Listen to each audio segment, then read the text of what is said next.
and I see Ozzy move, so I stick out my hand and I say, Ozzy, I'm Tim Hagerty, and this is Mike. I also introduced our coworker, Mike Callahan. I said, and this is Mike. But I mistimed it. Ozzy wasn't Oof. quite done with that first conversation, so he came around late, and all he heard me say was Mike with my arm extended, and he looks at me and says, Hi, Mike. Oh no. So it was my fault. I sort of jumped the gun. Did you at Um, all try to? no, no. To this day, if he ever, for some reason, remembers that he thinks my name is Mike, I did not We're just, we're just gonna dig go with myself it. out of that. Exactly. Just go with it. Yeah. It's the boy, Bubba, let's coming through. Hella clutch, flawless, can't be touched. It's your boy, Bubba, let's. Yeah, I need that hot take. I need the truth and everything that is not fake. So tell me who's the good. Welcome back, Bubba Bunch, to another episode of the Bubba Let's Sports podcast. This is episode 157, and Tim, you didn't know this, but this marks the 100th episode since coming back to the podcast. Coming back from when? So I've been doing this podcast in reality for about 4 years. I remember doing the first one in my friend's dorm room on a laptop, and no one listened to it because it was like on a weird website, just because it was like the only thing available. And then I would take breaks on and off. I mean, literally, it'd be like 6 months between every episode until I got to like episode 57, where last year, like we're reaching the year mark of doing these podcasts, but episode 57, it was the Cowboys' first game of the regular season last year. And I did an episode, actually, no, it was on Eli Manning, and I put it out to Spotify, Apple Podcasts. This was before YouTube, though. But that's when I really considered myself like on top of the podcast, and I wanted to do that on a regular basis. Well, thanks for having me. As they say, save the best for 157th. It Absolutely. took you, it took you 4 years of having a podcast to call me. Uh, Nevertheless, I'm happy to be here. Better late than never, as some would say, along with 157th to have him on. But if anybody who's watching this or listening to this doesn't know the voice, which by the way you should, okay, but if you don't, the reason why I am repping the El Paso Diablos throwback made by the Chihuahuas, released just a few years ago, is the man, the voice of the El Paso Chihuahuas, and probably the best guest that I've ever had on this podcast, a celebrity, I would say. It is Tim Hagerty. Thank you. Very nice of you. I think you're using celebrity pretty loosely, but yeah, working with you, you were the producer for some Chihuahuas games on ESPN El Paso back when you were in high school, right? Yes, I was Yeah. junior and senior because I was there for a couple years. Yeah, and I could tell if you wanted to do this, you definitely had a knack for it. You were agreeable, smooth on air for a high school kid when we did the between innings scoreboard updates. Easy to get along with, and you've probably already noticed this, but I think that's as crucial as anything. There's people out there that are talented, but sometimes with that comes a little bit of an ego. But if you can be talented, skilled, but also likable, um, take a constructive critique well, which you did. So good to see you have your own show, and I have no doubt you have bigger things on the horizon if that's what you choose. Yeah, thank you so much. And the series that I'm doing on this podcast, to where I'm bringing back a lot of people of my past who have helped me along the way and have molded me in some way to have a successful podcast and a growing community that watches and listens to these. And I feel like you are a big part of that. It's weird because it's not like we hung out. It's not like we were face to face every day. The only way of contact that I had with you was through text, and that's only to send highlights and if we had any issues, or just a simple hello before the game, and then we got it going. That was the case for probably 2 or 3 years, and Even then, I just felt that I saw a lot of myself when I was listening to you, and knowing your story. I felt like this is kind of the same route, and like you said, just being very kind of like a sponge, like taking your advice, taking constructive criticism, but we were just so like, I guess the word is like respectable to each other, because I respected you for what you did, and you did it you still do, at a very just elite level, in my opinion. Like, listening to you is just music to my ears, and you make the game so much better. And that's exactly what I would like to do if I ever get to do commentary, whether it's baseball, football, soccer. That's what I want to do. I want to make the listener feel like they're at the game, and that's exactly how I felt every day listening to you, being in that studio. It just felt like, I didn't have to be at the game. I wanted to be at the game because it's a beautiful stadium for the El Paso Chihuahuas. I love the team. But something about your voice, I just felt like it was poetry in motion. It felt like. Well, thank you. I appreciate that. And it's funny what you began those comments with, the relationship between a studio operator and a sports broadcaster. It's somebody that you speak to on a regular basis, depending on the situation between the team and the station, sometimes on a nightly basis. And many times you've never met the person. I remember years ago broadcasting for the AA team in Mobile, Alabama, and the way that arrangement was it was the same studio producer for every single game, all 140 games. And about Labor Day, when the minor league season ends, we sort of said to each other, I don't know what you look like, and yet I know all these things about you just in the small talk before you began the pregame show. So it's a very unique relationship that a lot of other fields, a lot of other professions don't have. Mm-hmm. Somebody you speak to almost every day, and yet you've never met them. Right. And I think that speaks volume for the type of relationship and the friendship that we built. I didn't, really, I saw pictures of you, of course. You didn't see pictures of me. I don't want to think about those pictures back then. But it wasn't until you came into the station one day, and Sal told me that you were in the studio, and I was ecstatic. I mean, I was so happy that I finally get to meet Tim, and he finally gets to see me. And it really helped. But I felt like one day, right before a game, or it was sometime you mentioned Breaking Bad. It might have been when we were playing the Albuquerque Isotopes, because it just makes sense. And you asked me, you was like, are you a fan of Breaking Bad? And I was like, oh, I'm a fan. And this was right when I was getting to the show. I mean, I was binge watching every night. And from that point on, you told me that you met Bob Odenkirk, and I was ecstatic. I mean, I was just involved. And you tell a story very nicely, so I was all hooked in.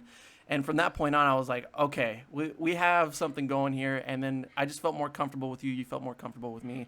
I will say that Tim has a very unique sense of humor. Some would say dry, but that is my favorite type of humor. So Tim and I got along very well. And I mean, I wish I would have done all 140 games. I wish I could have done, more games than Sal. But, I was only the young kid. I was the young buck that got an opportunity. I'll take it. But do you remember that most of that time when I was doing those games, I would show up, and for some reason I just had a bad feeling, and then you would text me, or you would say, we're on a rain delay. I seem to have every rain delay possible for the Chihuahuas. It didn't matter where it was. It didn't matter if it was El Paso, Fresno, OKC. It just felt like I always had the rain delay. It's funny when you mentioned Fresno. The Chihuahuas were actually in Fresno for a rain out. I think that was 2015, so the math adds up of when you were doing the games. And that is so rare there. That stadium's been there since 2003, and they've had something like 5 rainouts ever. They're in the Central Valley of California. It's like a desert. So, yeah, if you came to work and they were having a rainout in Fresno, then you might have had a curse against you. And, for people listening that aren't familiar with the job, that's not a fun day, because in baseball, for the most part, teams do not want to rain out games, because then you have to make it up via a double header, Mm-hmm. especially if there's a big crowd and there's tickets sold. You want those people to leave after actually experiencing a game. So rain delays can get lengthy. Oh, for sure. Oh, those nights were interesting. I think we both had those nights where we're just like, look, we're just tired. Let's just finish this. Let's just get off the air. Oh, but those were some of the best nights, I will say. Trying to pass by the time before the rain or before the game started, and if it even were to start, we'd find ways to get through it. But So do you mentioned Breaking Bad. Do you now watch Better Call Saul? I love Better Call Saul for all the criticism that it gets. Some would say slow, and in some ways, yes, but there's got to be a purpose to the slowly growing storyline or the ending of that storyline. And I feel like that storytelling, that producing is so reminiscent of Breaking Bad. It just doesn't have the cartel action, only glimpses of that.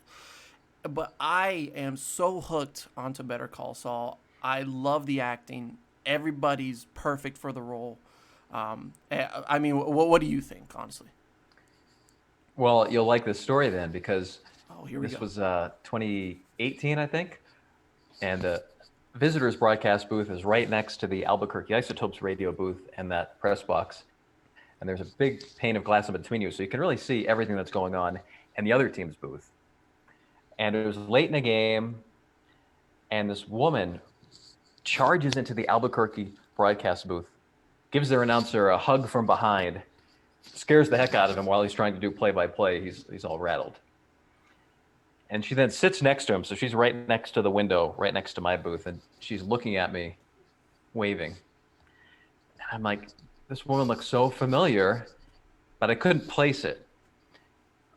It was, she was dressed differently, as it turns out, was sort of what confused me.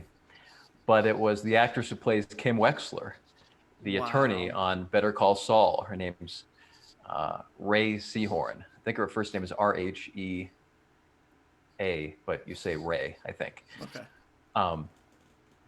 So I talked to her for 30 seconds and just real appreciative, loved the game. She was there with her husband and a couple of young kids, but nothing Hollywood or big time about her, just completely real. And that's actually what's cool for the people that work for the Isotopes is there's been a lot of baseball fans on the cast. So when you walk around the press box, you'll see a picture of Bryan Cranston, the actor who played Walter White, throwing out a first pitch. Oh, Or that's there's awesome. What's Mike Ehrmantraut's name? Jonathan Banks, that actor. He's got someone in a headlock, and they put that picture up on the wall. So Yeah. the people that work for the Isotopes actually have developed a friendship with Vince Gilligan and the crew. I mean, to the point that there was like a premiere a couple of years ago, and a handful of my friends that work for the Isotopes actually went to this. It was either a Better Call Saul closing party or a premiere party or something, but they're there in Albuquerque hanging out with these actors and actresses. Because evidently much of both Breaking Bad and Better Call Saul is shot right there in Albuquerque. Mm-hmm. I guess some is in Riverside, California, but a lot of those sites you've seen, I'm sure you've been to Albuquerque, you can tell it's genuine, it's real. They are shooting there. When you're watching the show, it definitely feels like it still has that like not Hollywood look to it. It just feels like they shoot everything in home, and they're very open and very like cinematic about those scenes and showing like landmarks of Albuquerque, and giving you that feel. And that's being from El Paso. It kind of makes you feel like it's close to home because they'll sometimes mention El Paso or Juarez, and of course with the drug cartels in that show, it's like, oh, okay, we can kind of relate to this. Plus, it's the desert. It's like, oh, you understand this 100%. That's still, honestly, Breaking Bad's still my favorite show of all time. And Better Call Saul, I just love it. I'm glad you reminded me about that Bob Odenkirk. That was in 2015. And there was a pitcher on the Chihuahuas, Daniel McCutcheon, pitched in the major leagues with the Pirates and the Rangers, really a nice guy. And apparently he's at a restaurant one day in Albuquerque, and he sees Bob Odenkirk, the guy that plays Saul, the attorney. Introduces himself. Turns out that Odenkirk is a big sports fan, and Odenkirk apparently expressed some sort of interest in going and visiting with the Chihuahuas players that afternoon in the locker room prior to the game. So McCutcheon arrives to the clubhouse, and players are saying, well, did you get his number? Well, no, he has mine. And they're saying, he's not coming. Like, I mean, this is like when Better Call Saul was new and fresh and booming with popularity. And sure as heck, the next day, I happened to walk by McCutcheon. He's from, I think, central East Texas region. So he's got this thick Southern accent. And he turns to me and says, he's coming. Bob Odenkirk is coming. I'm like, really? He's like, he texted me. And Saul did not come with an entourage or did not come with an agent or anything. It was just him. And he walked in, and it was almost like Odenkirk felt embarrassed by the celebrity part of it. He didn't feel totally comfortable posing for pictures, not because he was bothered by it, but he just is so normal, so likable. I think he felt like maybe he was intruding into the player's space. But in actuality, people loved it. And they were talking about Breaking Bad. Breaking Bad ended in 2013, I think. So this is like pretty recently after that massive finale and the popularity of it. So it was cool. He told me a fun story that he actually has had this idea in the past of a screenplay surrounding a low-level independent minor league baseball team. And he has ideas for all the conflicts that would take place, players trying to get signed for higher-level teams, some clashes, management trying to do whatever they can to bring in fans and bring in money. And he's saying, I think it'll be a hit, don't you? And what am I going to say? No, of course. So absolutely it's not, Bob. Yeah, it's kind of made me keep my eye out for that if it ever develops for him. Mm-hmm. I mean, that's very successful if you really think about it. Like from the past, like Bad News Bears, Major League, which is one of my favorite movie series of all time. When you have a little bit of humor to a game and a sport that we all love and enjoy, it gives you a little break from the seriousness of professional baseball or minor league baseball. And it's just like, it's a different side to look at. But if it's done right, which he can, I mean, he comes from a great lineage of producers that he's worked with, and he's a very intelligent man himself, great actor. I would be excited to watch that. Yeah, me too. My favorite sports movie is Bull Durham for the same reason. Just great characters. Bull Durham, have you ever seen it? I have not, actually. Yeah. That's even, I was going to make a joke that you're too young, but the truth is even I'm too young. That came out in the 1980s when I was a toddler. But Bull Durham, the movie begins when the season's already underway. The movie ends and the season is still underway. It's not about the wins and the losses. And there's real characters in there. Nuke LaLoosh, this prospect, finding his way, is given special treatment by the organization. That really happens. Susan Sarandon, a woman that is drawn to this baseball world. Crash Davis, a veteran who no longer is useful for a major league organization, but is still being there to, as he says, babysit the big prospect. Anyway, you've never seen it. I won't bore you with it, but just such a real movie. And the director of that movie, Ron Shelton, played minor league baseball. And that's why it's credited as being so real, because he knows the drill. He was behind the curtain in real life in baseball. Is there, when you're so invested in baseball, do you feel like there's a movie out there where you're just like, just doesn't do it for me? Yes. I think that when you work at a ballpark every day, you have a more critical eye for that. I watched this years ago. I was in college, but Summer Catch didn't really do it for me. If you remember that one, Freddie Prinze, Jessica Biel. Oh. He goes. I remember that one. Just little things like he goes right from the Cape Cod League of Woodbat Summer League to the Philadelphia Phillies, like straight to the majors. It sounds credible to me, over Tim. The sounds majors, credible to me. That's a prospect. So there's things like that. Like, I think another one is the mechanics and the movement of a player. A trained eye can tell if the person in that uniform has played before. Matt Hicks, a former El Paso Diablos broadcaster, in fact, he called games for the same logo that you're wearing on your shirt there. Love it. Hicks told me this story recently on our Chihuahua show that he was with the single A Frederick Keys in the early 90s when they taped Major League in Baltimore, a reasonable drive from Frederick. And they actually hired him to be an extra in the movie. So sometimes when Bob Uecker is delivering his one-liners, you can see Hicks's head in the background. But he said that the producers and the director of that Major League film were so invested in making it real that what they did was have Hicks also sort of be a consultant, where they'd say, okay, in the movie, the Indians are about to go on the road. Where would the press box be? Who would be in it? Mm-hmm. And similarly, the background players in Major League, many of them are single A Frederick Keys players. They actually hired minor league players because they wanted it to look as real as possible. Right. Yeah. Guys that actually play on a daily basis. Yeah, you there's want a certain them to look like smoothness to the movements, and exactly. Yeah. Oh, that's small little details like that are just always like a fun little fact that I love when I see movies that I'm really into. When you find those out, you're just like, oh, that just adds on to the love of that movie for sure. How do you feel about Moneyball? Because that is personally my favorite baseball movie. I liked it. Some people didn't. And I remember seeing Michael Lewis in an interview, the author of the book. And apparently, when the producers came to him, there was many trials that they tried to make that movie. That was years in the making, some ups and downs. And he said, how are people going to make my book a movie? He didn't understand that book, which in some ways is numerical and statistical, how that was going to translate to a movie. And, I remember like that first scene where Brad Pitt is in Cleveland discussing a trade with the Indians. And that's where he first meets the Jonah Hill character, Paul DePodesta. Yeah.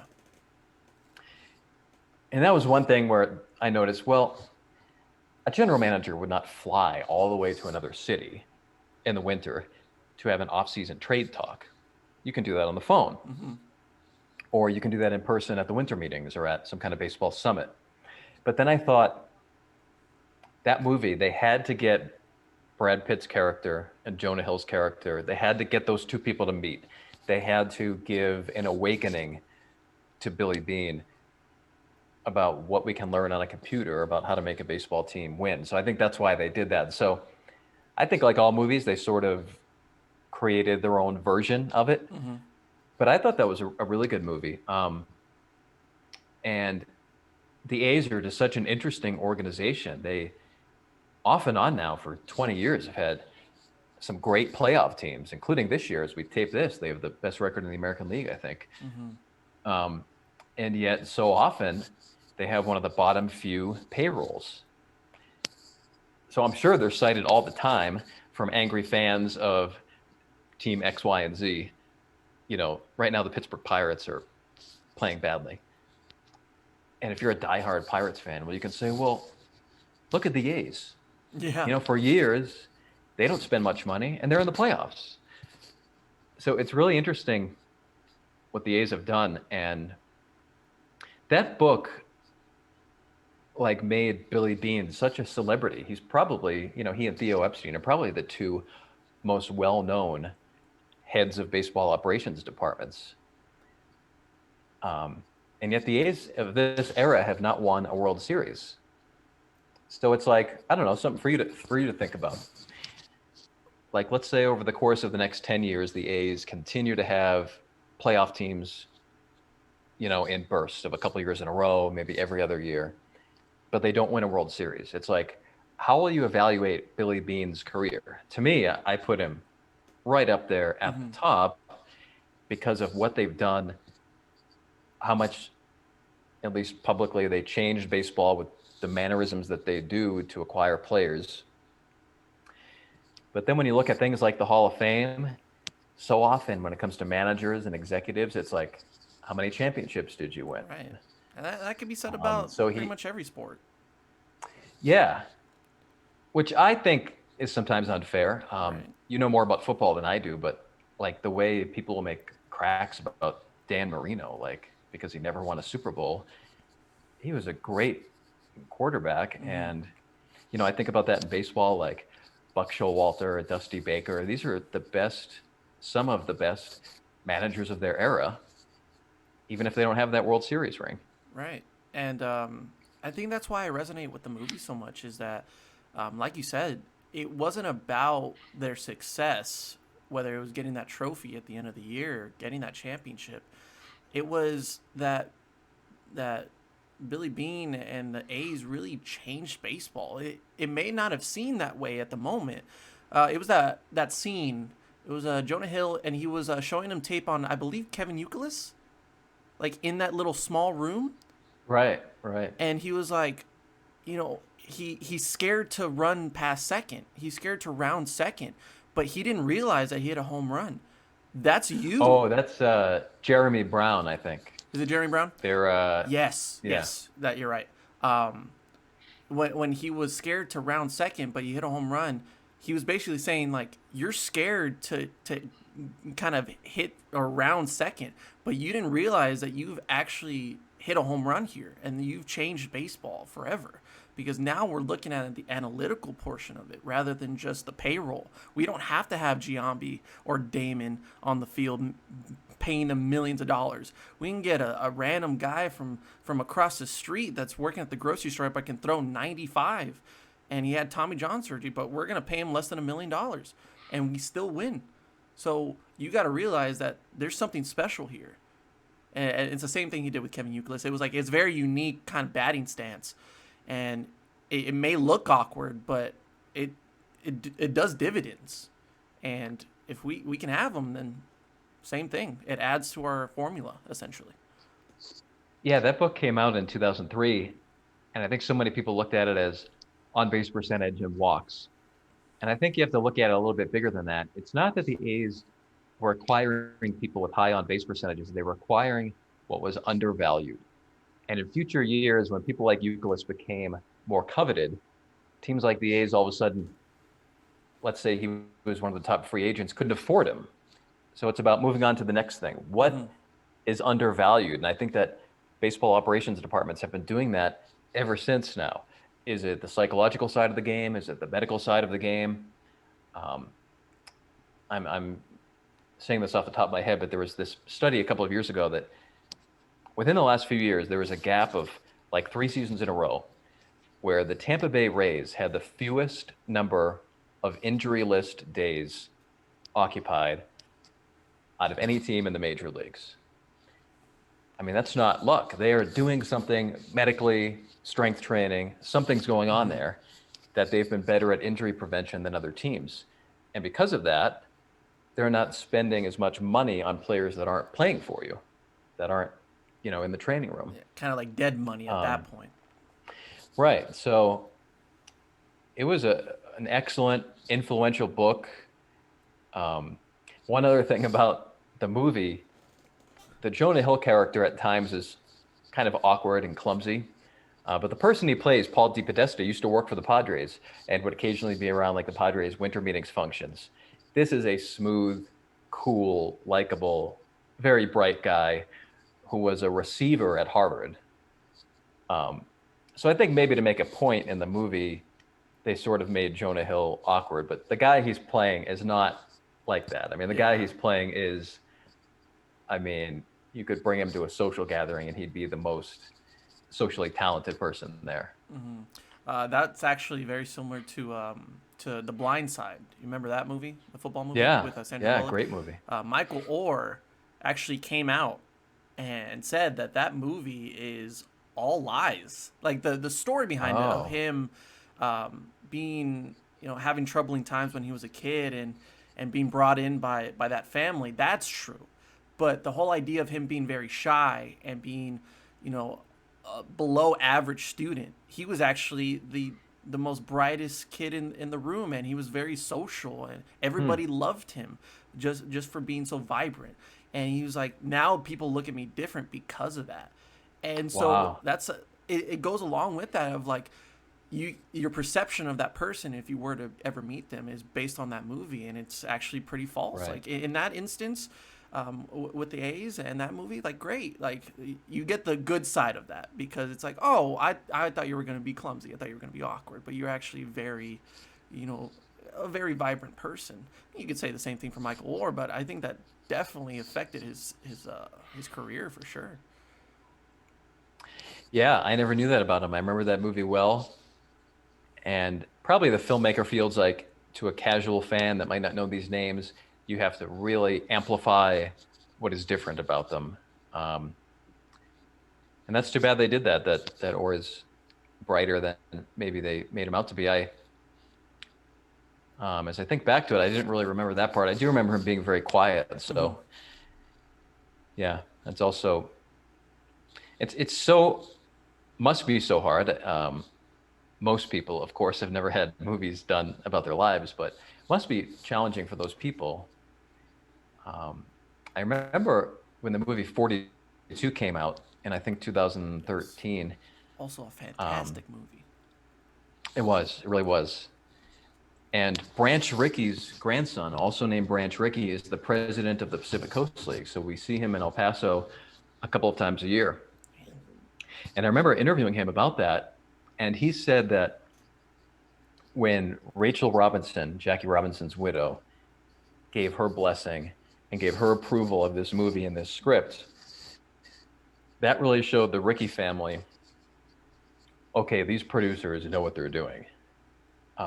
One of the people behind that movie, Thomas Tull, is a huge baseball fan. I think he owns some old baseball artifacts. He's like a collector. He's that passionate about the game. So you got the feeling he was going to do it the right way. And apparently the Rickey family felt the same way because, you know, I love baseball history, so I knew about Branch Rickey and I knew about 1947.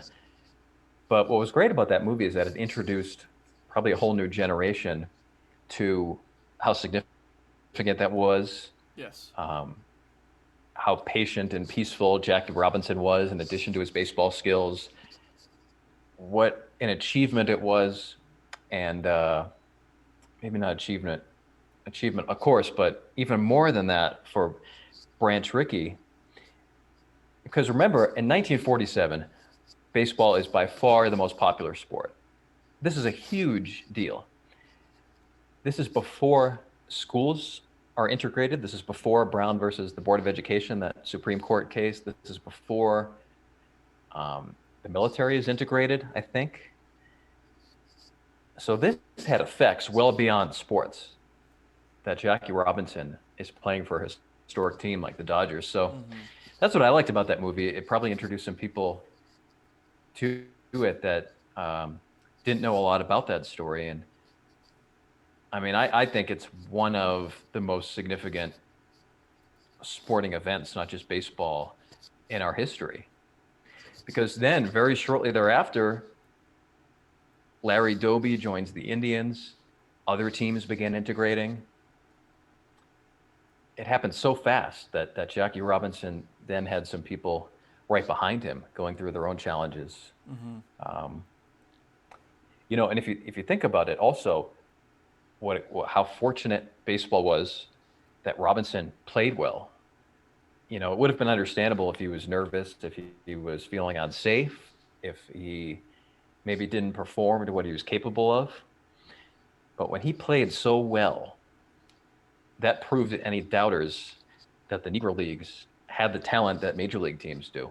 You know, he proved that. Yeah, and yeah, I'm one of those generational people that knew the significance of Jackie Robinson, and growing up seeing, you know, every season all these teams coming together and wearing the 42 on their jersey. Everyone wore that on Jackie Robinson Day. I knew that this man was significant to baseball. But to see that in action, to kind of tell a story about it, it opened up my eyes to a whole new aspect of Jackie Robinson. And it was just phenomenally made. I can watch that and over and still feel those chills, you know, whenever he plays his first game, or when, you know, at the end he just has like a good end to the story. You know, he rides off into the sunset. I think that's a great way of showing a new generation. That's why I love like 30 for 30s. Like 30 for Yeah, 30 me is too. just bring you back to those moments, even though I was nowhere near born. You know, even close to home, Glory Road. Like I was Yeah. nowhere to be heard of in 1966, but hell, I mean, I've heard of Don Haskins. I grew up knowing the name, but how significant was it? You know, what was so important about this? And to tell that story, it's just great. And knowing you and how like extremely dedicated you are to baseball history and baseball, kind of want to talk about how like you started loving the game of baseball when you were a kid. You know, was there a moment or was it just a growing love for it as you grow older that got you to that point? Because you've been announcing for what, 17, 18 years now? 17. That's Yeah. right. Well, And if you count this year, 17. we will Unfortunately, no count games, this but year, Tim. We yeah. will definitely count it because you're a podcaster now. But to have that much love for the game, and you could hear it when you're announcing. That's my thing. That's why I resonate with you so much. Is that's what I want to do. I want you to love the game with me. I want you to hear it in my voice. That's exactly what I hear. So, what exactly was that moment or a time that made you fall in love with the game? There are two things that come to mind. One, I was very young, probably only 5 years old, and This Week in Baseball was on, and there was this Cardinals player running on the field doing backflips, Yes. and that was Okay. Ozzie Smith, the Hall of Famer. And even as a kid, I was like, "Who is that guy doing backflips?" And I think about that now because in recent years, there's been a debate about, is it unsportsmanlike? Is it anti-tradition for players to be celebrating, for them to be tossing their bats, for them to be pumping their fist? And I think that shows that some style, some flair can draw in fans, especially young fans like me. Mm-hmm. That's one of the things that drew me to baseball. So um, it's funny because of that. I still have never been to St. Louis, but because of that, Ozzie Smith was always my favorite player as a kid. And that's where it started, me watching him do those backflips. So he was always the guy that I would collect his baseball cards. Had a chance to meet him briefly at a winter meetings years ago, which was a great thrill. Oh, that's awesome. Yeah, in fact, it was awkward how I met him. He thinks my name is Mike. Okay. I was at this. I was at this winter meetings in Orlando, Florida, and there was this luncheon where Ozzie Smith was the guest speaker. And I said to the general manager of our team, I said, I've never asked anything like this. I won't ever ask anything like this again. But do you have an extra ticket? Can I get to that luncheon? And it worked out. And afterwards, there's only about 50 people in the room, and Ozzie Smith sort of milling around, introducing himself. And Ozzie's wrapping up one conversation here. I am like here. And I see Ozzie move, so I stick out my hand. And I say, Ozzie, I'm Tim Hagerty, and this is Mike. I also introduced our coworker, Mike Callahan. I said, and this is Mike. But I mistimed it. Ozzie wasn't quite done with that first conversation, so he came around late. And all he heard me say was Mike with my arm extended. And he looks at me and says, "Hi, Mike." Oh no. So it was my fault. I sort of jumped the gun. Did you at all try to? No. To this day, if he ever, for some reason, remembers that he thinks my name is Mike, I did not. They're gonna be like, the voice of the Chihuahua is Mike Hagerty. Ozzy's gonna be like, I know that guy. I like Mike. Right. Any other kind of memory growing up, or was from Yeah, that the other point one on was- it was like smooth sailing? I was always drawn to it. The other one was the last day of school in first grade, June 21st, 1989. My mother picked us up from school and said, "We're going to the Red Sox game." I lived in Canton, Massachusetts. That's where I grew up. It was a suburb of Boston, only about 20 minutes, half hour away from Fenway Park. I, of course, was thrilled. I was only 7 years old, and I could still remember walking up that ramp at Fenway Park, and just the grass was glowing. It was incredible. It was like a movie. It was like it wasn't real, just what that looked like. And years later, when I discovered Baseball Reference, which we're so lucky to have, it has this archive of just about every major league game that's ever been played. I went on, I found that day, And the Texas pitcher that night in Boston was Bobby Witt, who is the only pitcher in Major League history from Canton, Massachusetts, my Very hometown. nice. Oh, that's a It's like it story was right meant to there. be. Yeah. And I later, he's now an agent. I later got to know Bobby Witt. He represents players. Talked to him a few times. He actually knows my name. He got my name correct. There you go. I did not fumble that one. It's not Mike. Not Mike. But yeah, those were the two things. And I was always fascinated by it. As crazy as it sounds, I never was a diehard Red Sox fan. I never was a kid that would weep after a loss or, yell after a loss. I was always just captivated by baseball, everything about it, the strategy. I can remember just sitting as a kid at Fenway Park and seeing the different bats that they would use, how one guy's was black and the next guy's was a wood color. And even as a kid, I'd wonder, what's the difference? And I think that's an important skill still to have, is to ask a lot of questions. And my job now, as you mentioned earlier, I've done this 17 years, but I don't think you should walk into the ballpark and think you know everything. And when you really have that open mind, there's still things that I learn on a regular basis. I remember this past year, Edwin Rodriguez, El Paso's manager, he used to manage the Marlins. He's the first major league manager ever from Puerto Rico. Very bright, accomplished guy. And I remember early in the season him telling me a story. He said, "You know what I always do? When an opposing batter is receiving a sign from the third base coach, I like to look at his reaction." And he said, this is hard for your audio audience. I'll try to describe it and also look at your video audience here. But Hey, I'm just okay, going to let's say, for all of those not watching, you're missing out. he said to me, let's say, there's a batter. He steps outside the box. He receives a sign, but there's nothing. There's no play. It's a decoy. Nothing's happening. My head does not move. I get right back in the box. He said, now let's say the batter does receive a sign. He does get instructions.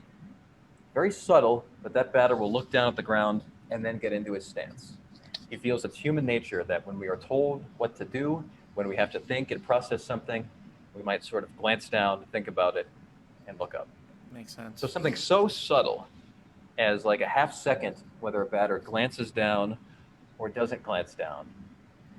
Edwin says most of the time that's right. And he can then think about that defensively.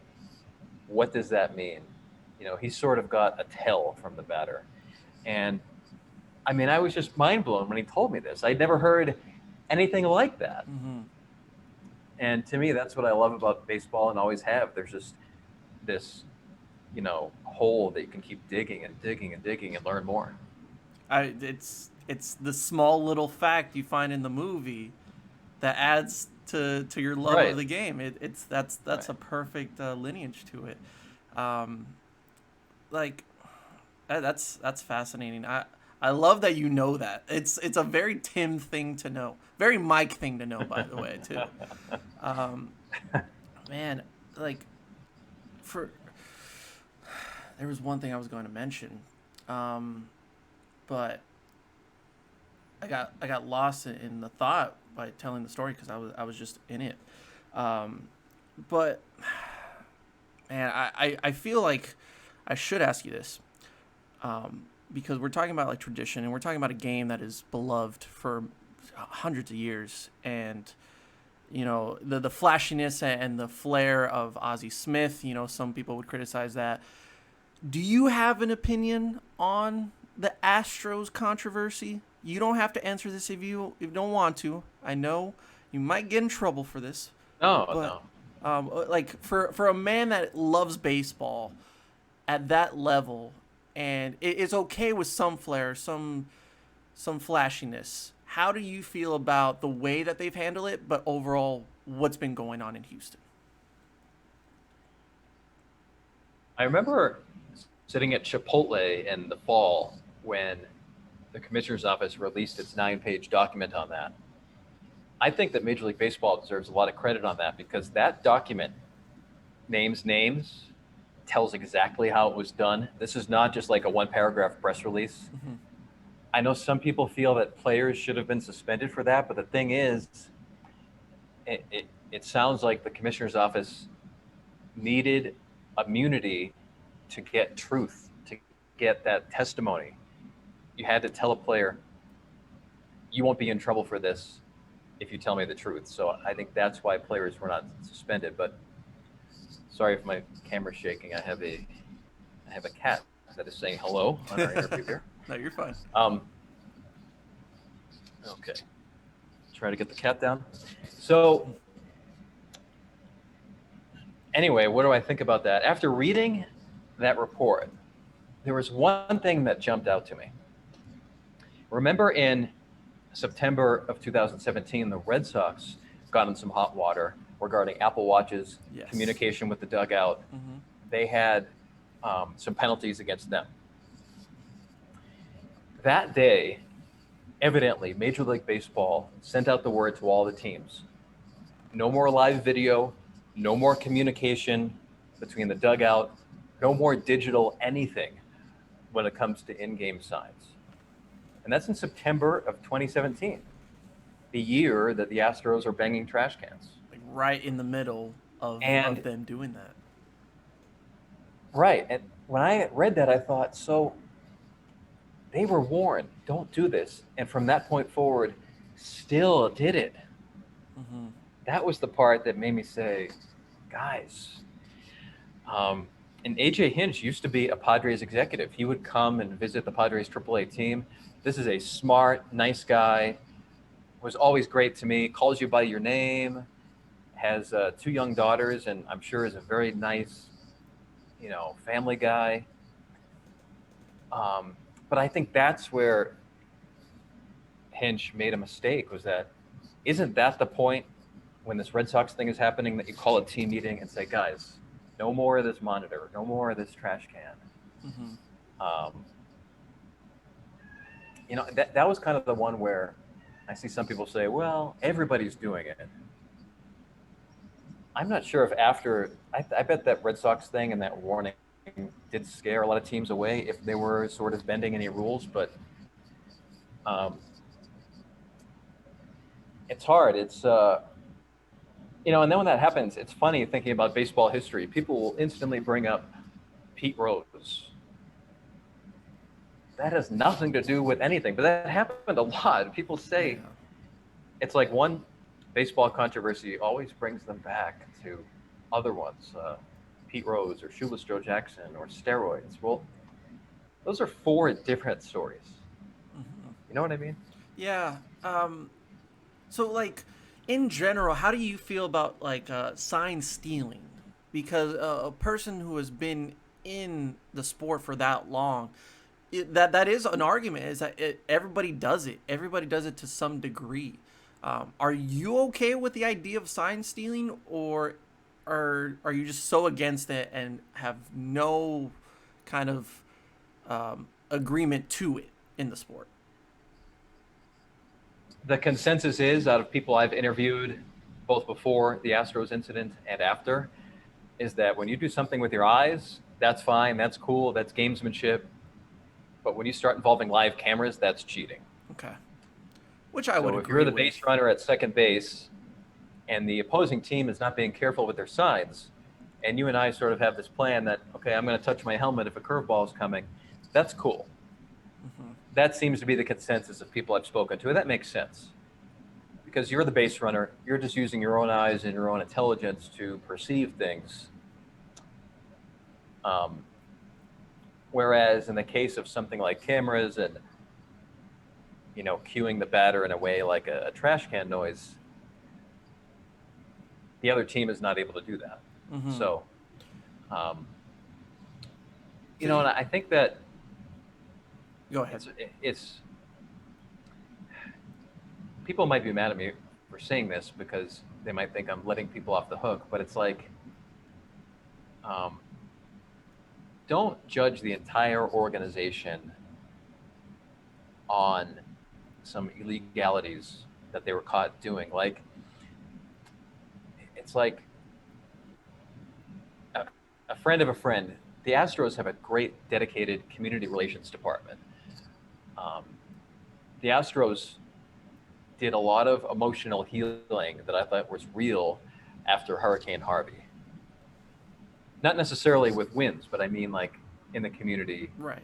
donations that, I don't want to get into Twitter handles and who was writing this, but it was like, don't discard that.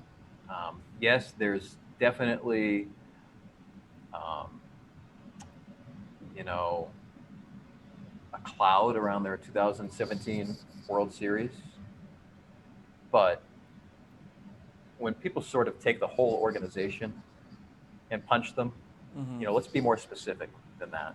Yeah. I so I'm right there with you as far as like if it's a base runner recognizes a sign and gives it to his batter, I'm all for that because that's great awareness. It's probably been in the game for as long as we can remember, but when you start adding kind of instruments and devices, then that's another issue. I'd say more of it is the taste, like the bad taste they left in everybody's mouths when they came back for spring training and went up for their press conference. Jose Altuve, Carlos Correa, like they all came up and they said, "We're just going to focus on this season," and that's probably what everybody told them to do. I completely understand that aspect, but there was never a sense of a sincere apology, to the sport. It's not just to other teams who work day in and day out to get that championship.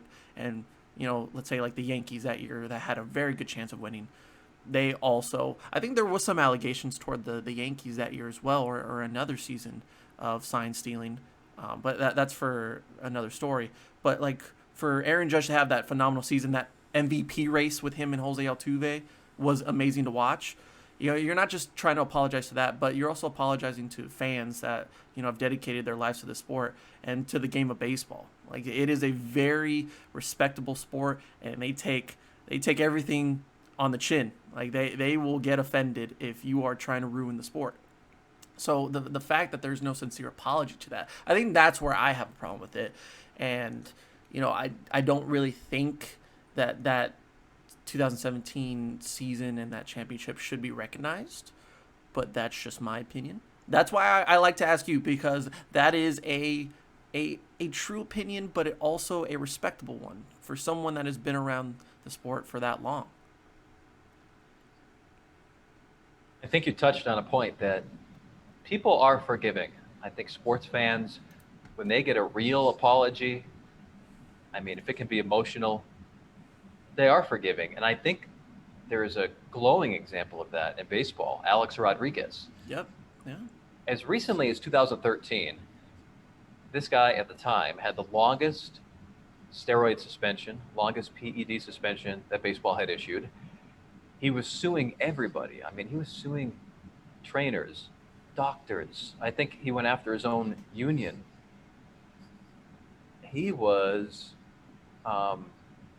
what's that phrase? Persona non grata. He was like, there's a red circle with a line through it and A-Rod's picture in it for a while in baseball. Yep. Yeah. Now, he's in the mix to potentially join an ownership group for the New York Mets. He's bidding on the Mets.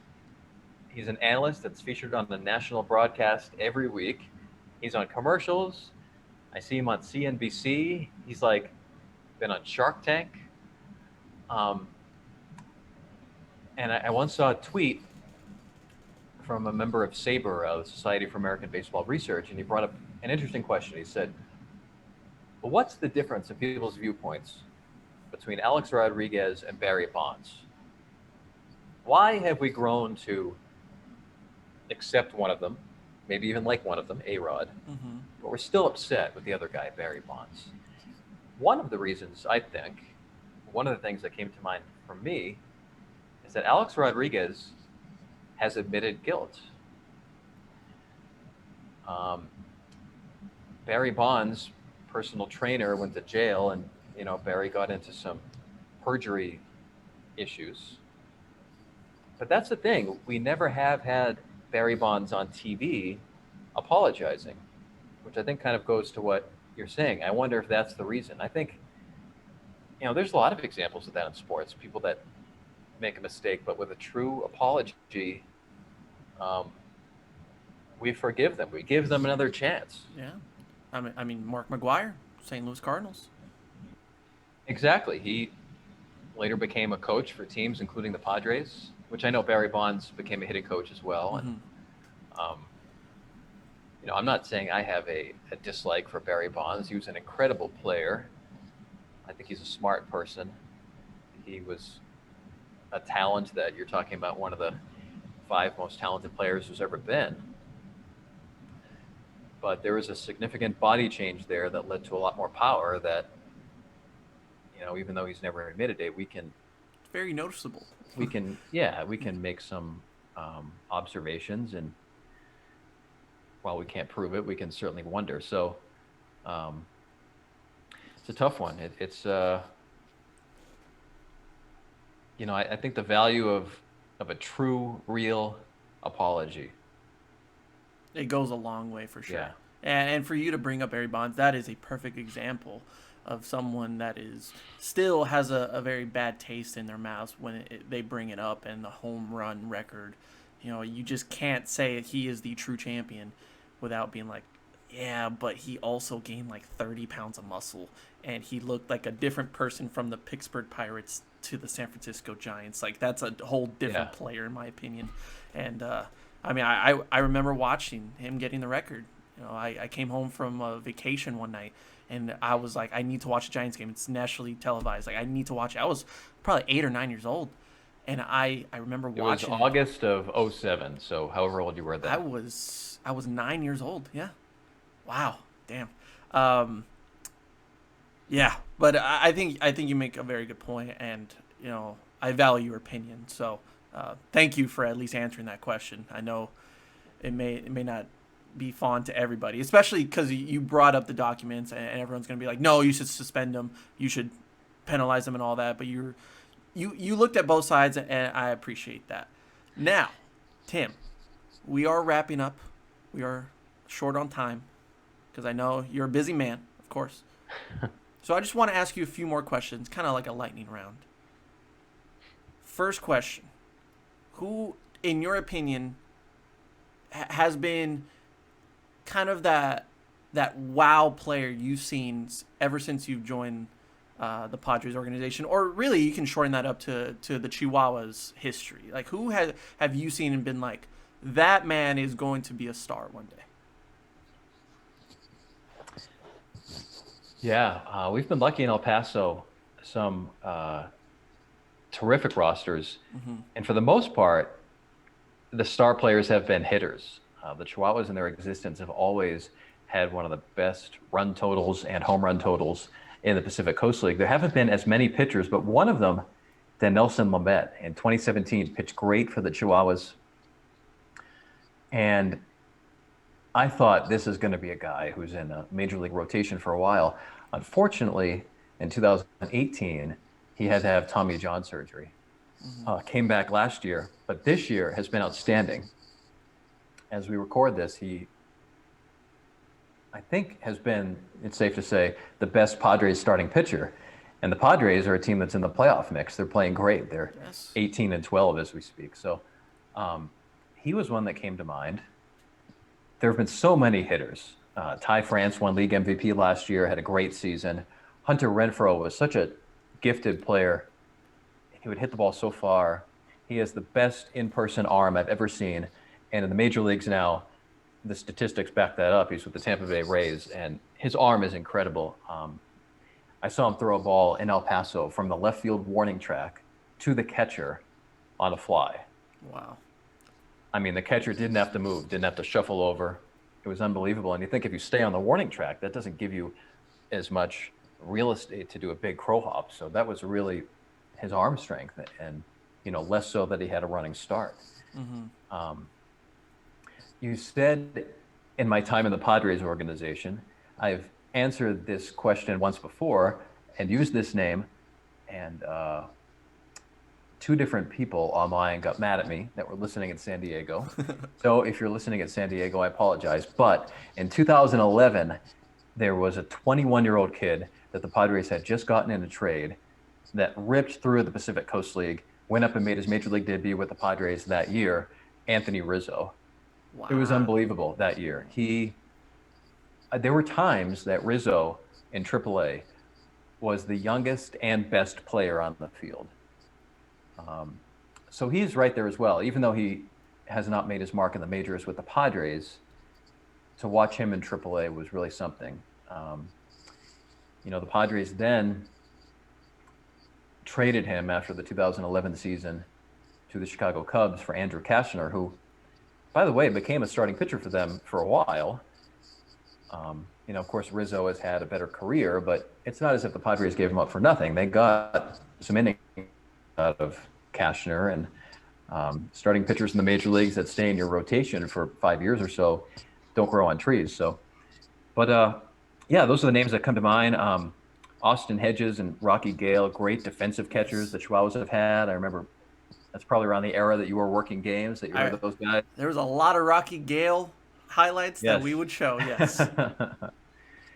But we've been lucky in El Paso. The team in 6 seasons has never had a losing season, 4 playoff appearances.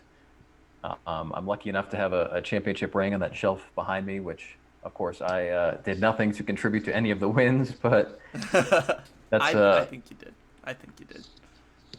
A very nice tradition. They included me in that as well. So I've been really lucky to call a lot of wins in El Paso, and that's a credit to the Padres. They've supplied El Paso with some excellent, talented players over the years. Mm-hmm. That's not to say it's, not fun if you cover a losing team. I think it's still a thrill to go to the ballpark and announce the games, even if they're not consequential in the standings. But it does make it a lot of fun in August when, you're tracking other games, seeing who's winning, counting down magic numbers. It's been fun. I went 12 years without seeing a minor league playoff game of any kind, and then got to call playoffs 4 years in a row, about 25 games. So yeah. As we wrap it up, that you actually bring up the one story I haven't brought up and I wanted to. I've even though there was a rocky start with the Chihuahuas, in my opinion, with the name, it was a little slowly but surely embracing that name for me. Once I did, and seeing the stadium being built, just the innovation of complementing different major league ballparks together, including Petco Park, that Southwest University Park is just a beautifully done, well-ran stadium. And for you to announce that and to have the background, to have the noise of the crowd in the background, always added a little element to the highlights. But I will say that the one story that I forgot to mention was the night that the El Paso Chihuahuas won that championship in OKC, because I was there. I remember that. And I remember talking to you that week and saying, if there's any possibility that you can hook it up for Bubba Lutz and some friends. I was at UNT at the time, living in the dorms. But I asked 2 of my friends, I was like, hey, you want to go see the Chihuahuas? Like, they're playing in their first championship game. And we all agreed. That was the weekend that Oklahoma was playing Ohio State. So the traffic heading over to OKC, which was about a 3 to 4 hour drive, was absolutely terrible. I was at a stalemate on the highway halfway through, and we were listening to the game on the way over. And when we got there, one of the regrets was I didn't get to see you. I really wanted to get in the booth and just see you do work and get to say hi. But I remember that moment when the Chihuahuas won. Guys are rushing the field. I look over to my left because I was on the first base side. And I look over and I can see you in the booth. And I see you excited. I see you just in the mic, just making the call that I would hear later on. And I said, that's a moment that I will never forget, because OKC has a beautiful stadium. It wasn't packed, But I felt that the El Paso Chihuahuas fans that were there on the first base side, including myself, were louder than the OKC fans. So you got to see the embrace and the celebration of this El Paso community that has only had this team for only a couple of years at that point. And then to look over and see you, instead of being in the booth, felt weird, but to see that moment with all of you guys, with a great team, great announcer, I felt really proud to be from El Paso, and I was really happy that night.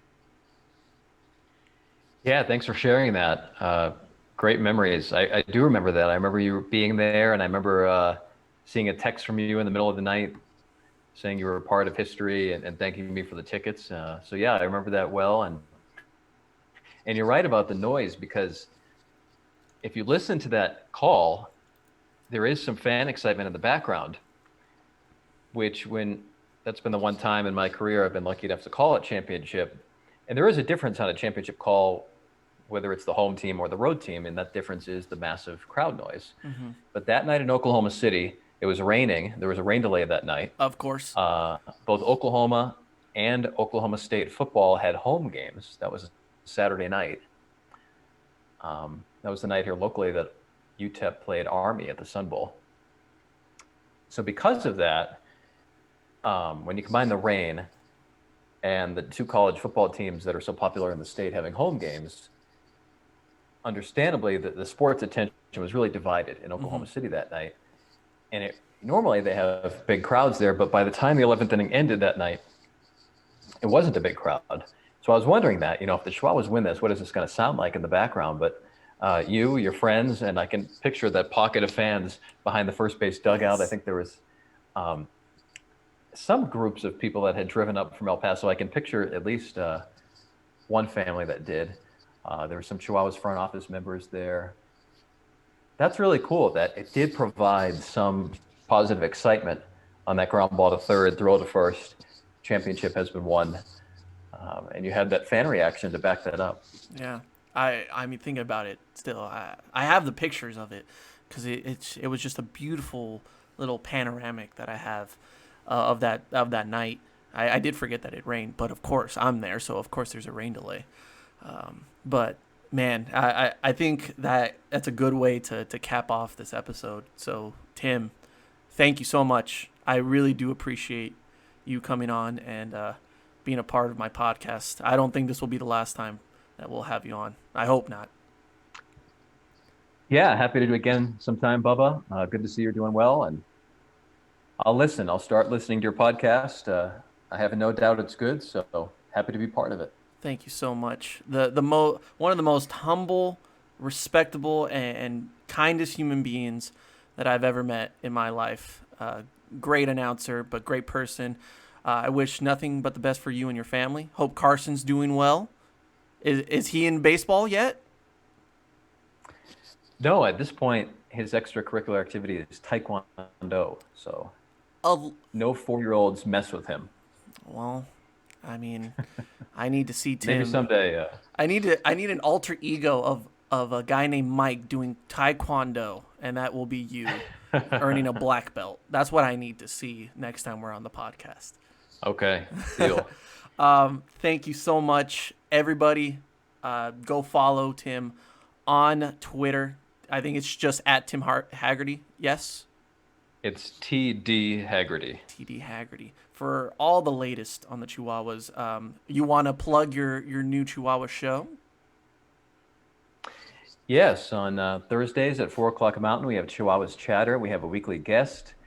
It's been a sort of a replacement that we don't have any game broadcasts, but it's been fun. Talk baseball. We bring back former players.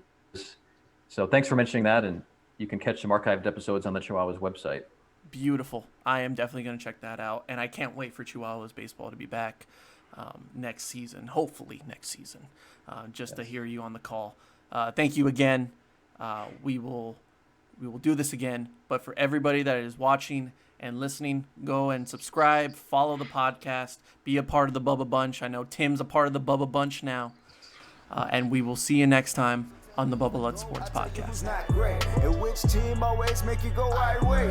Yeah, hold on. Tell me who's your top 5 quarterbacks right now, dead or alive, huh? And how much do you care about a ring if the best player got carried by the team? Now would you lose if it been a better draft pick? And do you cuss when your team get their ass kicked? Now do you keep it classy or